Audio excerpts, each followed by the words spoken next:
What's up, everybody? Welcome to Among the Fins. My name is Aaron, and if it's your first time seeing one of my videos, I'd like to welcome you to my channel where we just chill and talk about all things that we love or hate. And if there's anything you want me to review, leave a comment below letting me know what it is, and I'll make it happen for you. But for today, we're checking out the new album Death, an Anthology by the band Enterprise Earth. This is the 5th studio album from the Washingtonian deathcore band. They formed in 2014 when vocalist Dan Watson from Infants Annihilator and guitarist BJ Sampson from Takeover decided to get together and start a new project. And this band has had enough members come through it to make about 3.5 other bands. Dan left in 2022, leaving no original members left, and he makes for the 14th departure. He was replaced by Travis Warland, and they released a single with him, Psalms of Agony, which was absolutely incredible. And then they started releasing singles for this new album around October 2023. I managed to ignore basically all of them leading into this. That way I can go into this review with a fresh mind because I don't really care for singles that much anyways. I like albums as a whole. So yeah, I try to go into this with as much of an open mind as possible, not knowing what to expect whatsoever. The album opens up with the song Abyss, which really sets the tone for the whole record. It begins with a choir-like vocal section, and then it erupts with every instrument coming in with full force, and it goes into the next song, Face of Fear, which quickly switches gears going full deathcore with tons of dissonance and squeals. It's really groovy, but also very chaotic at the same time. It eventually forms into something that makes sense. Kind of reminds me of After the Burial in a sense, due to just how chunky and borderline genty it is. It's about Travis's fear of drowning, and the lyrics really bring this fear to life, and the clean vocals in verse 3 were pleasantly unexpected. Then we have the song The Reaper's Servant, which touches on waking up in purgatory and finding out that you have to earn your way into salvation, to heaven in a sense. It's kind of all over the place with nods to old school like metal and death metal and a little bit more thrash here and there. It's got one of the chunkiest sections on this album, followed by the soaring chorus. This is probably the heaviest riff, I'd be willing to say, on this entire album, and mixing it with the vocals, it just makes for pure brutality. This is probably one of the coolest kind of borderline breakdowns, just heavy sections I've heard in a long time. Spineless is about trying to help someone who isn't really doing anything to help themselves, and how the relationship can turn sour. You can end up loathing the person due to the frustrations that are basically due to the relationship. It's very theatrical thanks to its orchestrations and synth. It's also rather haunting. The second part of this song is really low, and it has a slow build-up, making it hit even harder once it goes into full gallop. It lightens up just a little bit though with the almost cheerful solo. It is really sick how everything drops out afterwards, just leaving the drums hanging around. And the vocals start to lose their composure as they become more passionate going into the chorus. And the chorus is great too, with its cleanish style vocals and distorted vocals kind of going back and forth at each other. And then we have King of Ruination, which takes a lot of influences from Meshuggah, singing about the death of individuality due to leaders and different political figures, and how people can kind of just be pawns that are used by them. It's super chunky and it's groovy as hell. It keeps getting lower and lower vocally. And what do you do when you can't go any lower? You call in Ben-Dur, who is absolutely brutal. Everything this guy does is fantastic. Whenever I start to think, oh, I like this, this deathcore vocalist the most, I think this guy's the best, Ben-Dur does something that just blows my mind, and he is so freaking good. To me, he's the top of the list. To me, he's the best. He's fantastic.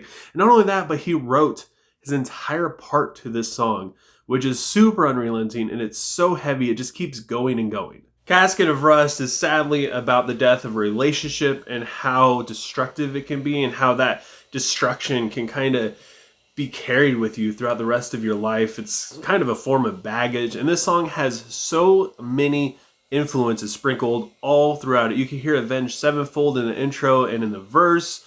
Verse 2 is straight up just death metal, followed by a very strong Lamb of God section, which is absolutely fantastic. All the nods to all the different bands and stuff like that are very apparent. It put a smile on my face all the way through. Being 7 minutes long, it just keeps bringing the heat. And honestly, you never really know what you're going to get next. So everything that pops up next is just, I don't know, it makes it feel like a compilation sort of thing.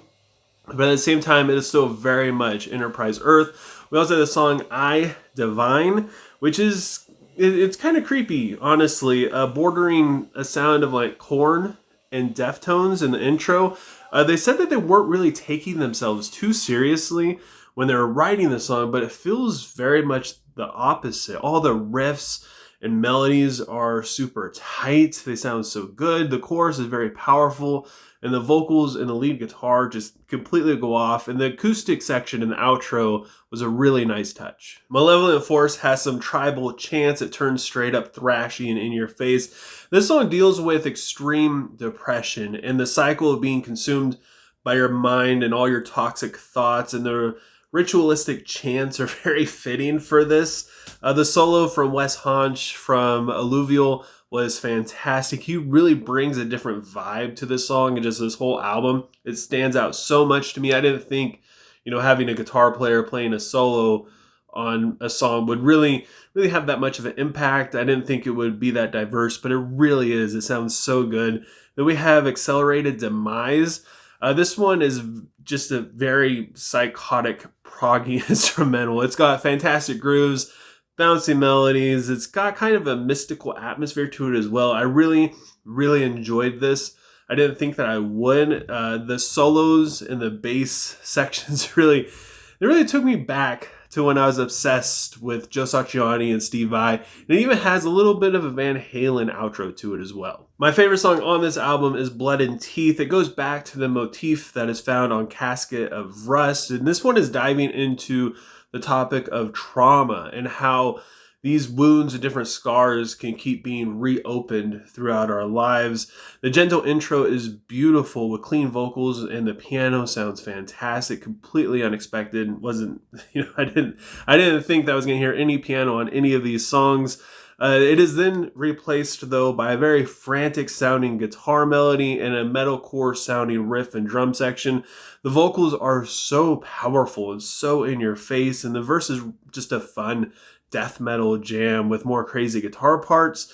The chorus brings the intro back around again with cleans that cut through the mix. The jazzy bridge really brings the emotion to the surface. It fleshes it out, makes it feel more real, more vulnerable, and you can just feel it. You can just feel it in the atmosphere on this song. And then we have Curse of Flesh, which is the closing track, and this is kind of like a part 2 to the closing track, Atlas, which was the last song on The Chosen. This one is about the inevitability of dying and the consequences of mortality. And this song was actually one of the first pieces that were written that inspired this entire album. They were going to have a part 2 to Atlas, but they figured the album was too long and they cut it, and they wrote this entire different song to it. The verse is all over the place musically, with a duet from Matt Heafy and Travis in the chorus, which is just a match made in heaven. It sounds so good. Not to mention the blast beats that pop up during the more atmospheric moments, which are it's the chef's kiss. This is a magnificent closer. It sums up all the aggression, all the insanity, and all the beauty that can really be found throughout this entire record. There is so much to love about this album. Travis really solidifies himself as a new vocalist, as if there's any question about it anyways. The mix is perfect. It really lets you hear the different sounds and lets different stuff shine through at the appropriate times. The experimentation really sets this album apart from a lot of other deathcore projects and albums that are out there. There's so much creativity and freedom that went into this, and you can really sense the band had fun writing these songs while at the same time putting everything that they had into them. Even the different lyrical themes surrounding death, the death of different stuff throughout this entire thing. It's not, just one. It really is an anthology. It's not just one subject, pulled all the way out. It's death of this, death of that, and they're all different things, and they're able to match it up all really well. Some of the stronger influences on this might be a turnoff for some people, not gonna lie. There's people that hate Avenged Sevenfold, and when they see it, they're gonna roll their eyes. And the fact that, some of this stuff does kind of sound like a compilation, a mixture of just different bands. Like, what would this band sound like if Enterprise Earth wrote music for them, type of thing? It could be a turnoff for some people. For me personally, I absolutely loved it. This album was it was just a joy to go through. I didn't get a chance to do a review on The Chosen, so I'm just tickled to be able to do a review on this one. So with all that said, I gotta give Death and Anthology by Enterprise Earth a 9.1 out of 10. But I want to know what you guys think. Go ahead and leave a comment below letting me know what you thought of Death and Anthology. Let me know what you would rate it, what your favorite song is. And if you enjoyed this review, don't forget to give this video a like. It helps us so much with YouTube's algorithm. It keeps my videos popping up in the recommended section on your YouTube feed. And just a simple like goes so far for me. And also, if you want to help support me and my channel, don't forget to subscribe and ring the bell icon. Do any of that stuff helps me out tremendously, and I appreciate it more than you could ever imagine. I appreciate you guys more than you could ever imagine. Thank you so much for listening to me sit here and talk about music. And I hope you have a good rest of your day or night, whenever you have been watching this. And I will talk to you guys next time.